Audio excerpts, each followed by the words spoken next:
সচলৰ ধৰ্ণাস্থলীত অসম ৰাজ্যিক চালক সন্থাৰ প্ৰতিবাদ দীৰ্ঘদিনীয়া সমস্যা সমাধানৰ দাবীত মুণ্ডন কৰি প্ৰতিবাদ সাব্যস্ত কৰে কেব চালক সন্থাই চৰকাৰে প্ৰদান কৰা প্ৰতিশ্ৰুতি পালন নকৰাৰ অভিযোগ উত্থাপন কৰিছে কেব চালক সন্থাৰ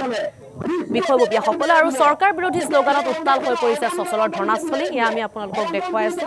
আছো সচলৰ ধৰ্ণাস্থলীৰ পৰা কিছু পৰিৱেশ চৰকাৰ বিৰোধী স্লোগানেৰে প্ৰতিবাদ সাব্যস্ত কৰা দেখিবলৈ পোৱা গৈছে হাতে হাতে বেনাৰ পোষ্টাৰ লৈ সচলৰ ধৰ্ণাস্থলীত অসম ৰাজ্যিক চালক সন্থাই প্ৰতিবাদ সাব্যস্ত কৰিছে এয়া নতুন সমস্যা নহয় দীৰ্ঘদিনীয়া সমস্যাসমূহৰ সমাধানৰ দাবীৰে বিভিন্ন সময়ত আচলতে প্ৰতিবাদ সাব্যস্ত কৰা দেখিবলৈ পোৱা যায় তেওঁলোকৰ যিসমূহ প্ৰতিশ্ৰুতি সেই প্ৰতিশ্ৰুতিসমূহ পালন নকৰাৰ অভিযোগ উত্থাপন কৰিছে চৰকাৰৰ বিৰুদ্ধে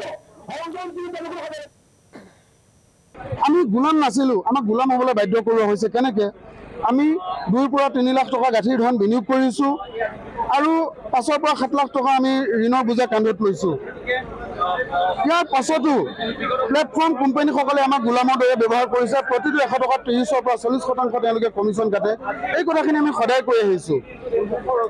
আজি বিমানবন্দৰত আমাক খেদি দিয়া হৈছে আদানীয়ে লোৱাৰ পৰা আমাক পাৰ্কিংৰ অধিকাৰৰ পৰা বঞ্চিত কৰিছে ভিতৰত থাকিলে আদানীয়ে কাটে বাহিৰত আহিলে পুলিচে ফটো মাৰি জৰিমনা বিহে আমি কলে যাম তৃতীয় কথা মুখ্যমন্ত্ৰী ডাঙৰীয়াই ব্যক্তিগত বাহন বাণিজ্যিক ক্ষেত্ৰত ব্যৱহাৰৰ যি অনুমতি প্ৰদান কৰিলে এই আইনৰ জৰিয়তে আমাৰ চালকসকলৰ কাৰণে এক হতাশাৰ সৃষ্টি কৰিছে আগতে যদি আমি 10টা ভাড়া মাৰিছিলো তেতিয়াহ'লে আজি তাৰিখত আমি 4টা বা 5টা ভাড়া মাৰি শান্ত থাকিব লাগে যাৰ ফলত আমি ইএমআই দিব নোৱাৰা হৈছো ৰুম ভাড়া ঘৰৰ ল'ৰা ছোৱালী পঢ়াব নোৱাৰা হৈছো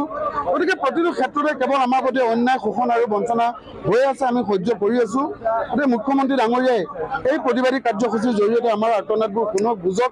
তেওঁ যদি কিবা এটা নকৰে তেতিয়াহ'লে আমি